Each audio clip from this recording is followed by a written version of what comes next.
ሩሲያዊቷ ሱመያ ክፍል 5። አሰላሙ አለይኩም ወራህመቱላሂ ወበረካቱ። ውድና የተከበራችሁ ውድ ቻናሌ ቤተሰቦች በሀገርም በውጭም ያላችሁ ሰላማችሁ በዘት ተረፍረፍ ይበልልኝ እያልኩኝ ለቻናሉ አዲስ የሆናችሁ ላይክ፣ ሰብስክራይብ እያደረጋችሁ ቤተሰብ የሆኑ እንግዲህ ዛሬም እንደተለመደው ሩሲያዊቱ ሱመያ የሚለውን ክፍል 5 ይዤ ቀርቤያለሁኝ። ወደ አየር ማረፊያ ቀድሜ ተሳፈርኩኝ። ለሹፌሩም ወደ አየር ማረፊያ ውሰደን አልኩት። የተወሰኑ የራሽያ ቋንቋ ቃላትን ስለለመድኩ እንደምንም ገጣጥሜ ነገርኩት። ባለቤቴ ግን አይሆንም፣ ወደ አየር ማረፊያ አንሄድም ብላ ተቃወመች። ወደዚያችው መንደር እንሄዳለን በማለት የቦታውን ስም ጠራች። ለምን እንደሆነ ጠየቅኳት። ማምለጥ አለብን፣ ልክ ነህ አለችኝ። ሆኖም ግን ቤተሰቦቼ ከቤት ማምለጤን ሲያውቁ ቀጥታ ወደ አየር ማረፊያ በመሄድ ያፈላልጉናል። ያ እንዳይሆን ወዳልኩህ ከተማ እንሄድ አለችኝ። ወዳለችው ትንሽ ከተማ ደረስን። እዚያ ወርደን ከዚያ ደግሞ ሌላ መኪና ይዘን ወደ ሌላ ከተማ፣ ቀጥሎም ወደ ሌላ ትንሽ ከተማ ደረስን። ከዚያም ደረስን። ወደ ሀገራችን ለመመለስ ትኬት ቆረጥን። የበረራ ቀኑ ይዘገይ ስለነበረ ክፍል ተከራይተን ቆየን። በቤቱ ውስጥ የመረጋጋት ሁኔታ ስናገኝና ደህንነት ሲሰማን ባለቤቴ አባያዋን አወለቀች። ሰውነቷን ተመለከትኩ። ያ አላህ፣ እንዴት አይነት ጭካኔ ነው! ሴት ልጅን እንዴት በዚህ መልኩ ያሰቃያሉ! ፍርሃትና ድንጋጤ ወረረኝ። ደም ያልነካው ሰውነቷ ክፍል የለም። የሰውነት ቆዳዋ እዚያም ቆስሏል፣ ደም ቋጥሯል፣ ፀጉሯ ተንገላቷል፣ ከንፈሯ ፈርዟል። እነሆ ታሪኳ፣ እስቲ ምን እንደተፈጠረ አጫውችኝ አልኳት። ገጠመኟን ማውጋት ጀመረች። ቤት እንደገባን ከቤተሰቦቼ ጋር ቁጭ አልኩኝና ማውራት ጀመርን። ይህ ልብስ ምንድን ነው አሉኝ። የሙስሊሞች ልብስ ነው ሰልም ያለው አልኳቸው። አብሮሽ ያለው ሰውዬስ ምንድን ነው ብለው ጠየቁኝ። ባለቤቴ ነው አልኳቸው። ከዚህ ሰውዬ ጋርም ተጋብቻለሁ ብዬ እቅጩን ነገርኳቸው። ይህማ አይሆንም፣ መሆንም የለበትም አሉ። ታገሱኝ እንጂ የሆነውን ልንገራችሁ አልኳቸው። ታሪኬን ከመጀመሪያ እስከ መጨረሻ ነገርኳቸው። ከዚህ ይዞኝ የሄደው ሰውዬ እንዴት መጥፎ ስራ ላይ ሊያሰማራኝ እንደነበረ አጫወትኳቸው። እንዴት እንዳመለጥኩና አንተንም እንዴት እንዳገኘው አወራኋቸው። የውስጣቸውን ነገሩኝ። ሙስሊም ከምትሆኚ ሴተኛ አዳሪ ሆነሽ ብትቀሪ እንመርጥ ነበር። አክለውም አስጠነቀቁኝ። እንግዲህ ወዲያ ከዚህ ከክርስትና ቤት ልወጣ የምችለው አስክሬንሽ ብቻ ነው አሉ። ከዚያም ያዙኝና አሰሩኝ። ቀጥሎም አንተን ለመደብደብ ብለው መጡ። ሲደበድቡህ እሰማ ነበር። እኔ ታስሬያለሁ። አንተን ስታመልጣቸው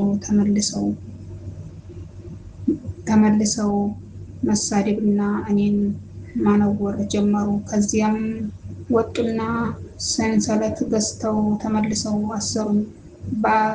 በአለንጋም ይገርፉኝ ጀመር። በየቀኑ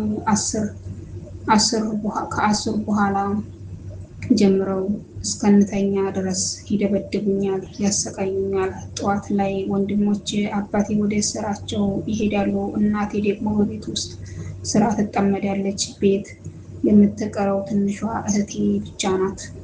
15 ዓመት ይሆናታል። ትመጣና ትስቅብኛለች። ለእኔ የእረፍት ጊዜ የሚባለው ይኸው ነው። ሌላው ቀርቶ እንቅልፍ የምተኛው ራሴን በሳትኩበት ሁኔታ ውስጥ ብቻ ነው። ራሴን እስክስት ድረስ ይገርፉኛል። በዚያውም እንቅልፍ ይወስደኛል። ከኔ የሚፈልጉት ነገር ቢኖር ከሃይማኖቴ እንድመለስና ወደ ክርስትና እንዲገባ ብቻ ነው። ሊያሳምኑኝና ሊመልሱኝ አልቻሉም። ከዚያ በኋላ ትንሽ እህቴ ተጠይቀኝ ጀመር ለምን የእናት የአባቴን የአያቶችን ሃይማኖት እንደተውኩ።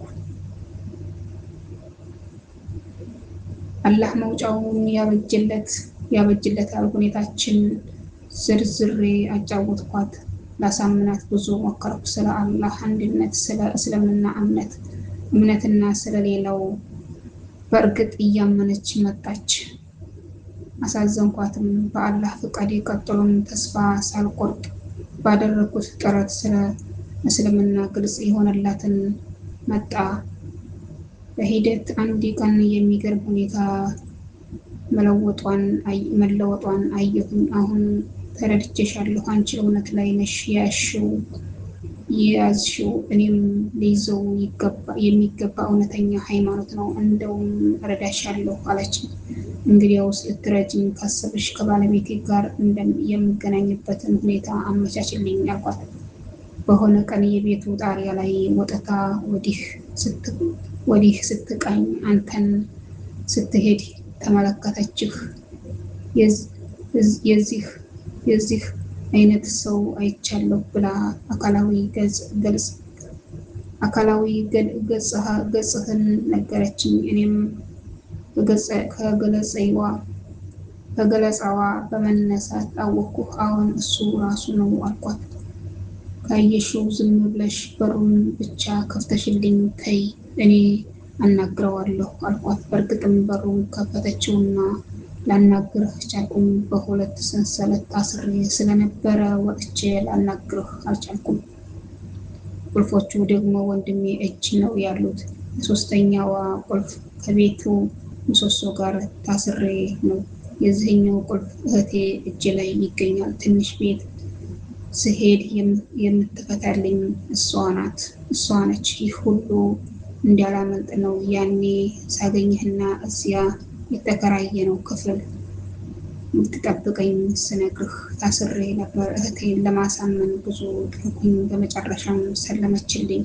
ከኔ በላይ መስዋዕት ለመክፈል ወሰነችና ከቤቱ እንዲያመልጥ ረዳችኝ። የሰንሰለቶቹን ቁልፍ ትልቅ ወንድሜ እጅ ነበር የሚገኘው።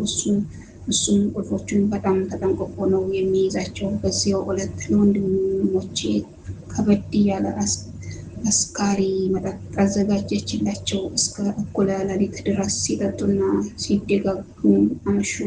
ራሳቸውን እስኪስቱ ድረስ ጠጡ። ከዚያም ከወንድሜ ቁልፍ አወጣችና ሰንሰለቶቹን ፈታችልኝ። ሱብሃንአላህ።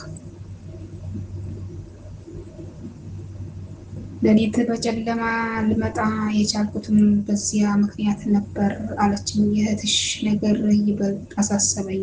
እሷስ እንዴት ሆና ይሆን አልኳት። ዋናው ነገር መስለሟ ነው። በሂደት ነገሮችን እናስተካክላለን። እስልምናዋን እንዳታሳውቅ ነግሬያታለሁ አለችኝ። ሌሊቱን ተኝተን አደርን። በነጋታው ወደ ሀገራችን ተመለስን። እንደደረስኩ ባለቤቴን ወደ ሆስፒታል ወሰድኳት። ለቀናትም የተደበደበችውንና የተገረፈችውን ቁስል እስኪያገግም ድረስ አብሬያት ሆንኩኝ። አሁን ደግሞ አላህ በዲኑ ላይ ያጸናት ዘንድ እህቷ ዱዓ እያደረግን ነው። ውድ እህቴ፣ ይህ ታሪክ የምነግርሽ ከንፈር መጠጣሽን ፈልጌ ወይም እንባሽ ሲፈስ ማየት አምሮኝ አይደለም። ነገር ግን አንድ ነገር እንድታውቂ ብዬ ነው። ዛሬም ይህ ዲን የሚጠቅሙትና የሚከተሉት መስዋዕት የሚሆንለት ውድ ነው። ዛሬም ይህ ዲን የሚጠብቁትና የሚከተሉት መስዋዕት የሚሆንለት ውድ ነገራቸውን ሁሉ የሚከፍሉለት፣ ደማቸውን የሚያፈሱለትና ስጋቸውን የሚቆርሱለት ብዙ ጀግኖች አሉት። የትናንቶቹ የኢስላም ጠላቶች እነ አቡ ጃሂል እና ሱመያንና ቢላልን አሰቃይተው ከነዛ አረመኔዎቹ የሙስሊም ጠላቶች በማሰቃየትና ለስደት በማብቃት እስልምናን በማጥፋት ብዙ እየሰሩና እያሴሩ ነው። ታዲያ በእነሱ መጠመድ ውስጥ ከሚገቡበትና ከሚታደኑት እንድትሆኚ አደራ። ክብርሽን ምን ያህል ከፍ ያለ እንደሆነ ታውቂ ዘንድ ለመጀመሪያ ጊዜ በተቀደሰው የመካ ምድር የኖረችው ሴት ልጅ መሆኗን ልብ በይ። ውድና የተከበራችሁ ውድ የቻናሌ ቤተሰቦች ርዕሳዊቷ ሱመያ ክፍል 5 የዛሬው ይህን ይመስላል። ክፍል 6 ቀጣይ ክፍል ይለቀቃል። በጣም ደስ የሚልና ልብ የሚያሞቅ ታሪክ ነው። ይቺ እንግዲህ ሱመያ የተባለች እንስት መጀመሪያ እምነቷ የኦርቶዶክስ ሃይማኖት ተከታይ ነበር። በመጨረሻም እንግዲህ ከብዙ ስቃይና ፈተና በኋላ እስልምናን በመቀበሏ ያው ለእስልምናዋ እያደረገችው ያለው መስዋዕትነት በጣም እጅጉን ልብ የሚነካ ነገር ነው። አላህ ሁላችንንም ለዲናችን የምንቆረቆር ለሃይማኖታችን የምንኖር ሃይማኖታችንን አክብረንም አስከብረንም አላህም ጋር ተወዳጅ የምንሆንበትን ነገር አላህ ያመቻችልን። እንግዲህ ለዛሬ በዚሁ እሰነባበታለሁ። በቀጣይ ቪዲዮ እስከምንገናኝ ሁላችሁም በያላችሁበት ሰላማችሁ ብዙ ትርፍርፍ ይበርልኝ። መልካም ጊዜ ይሁንላችሁ።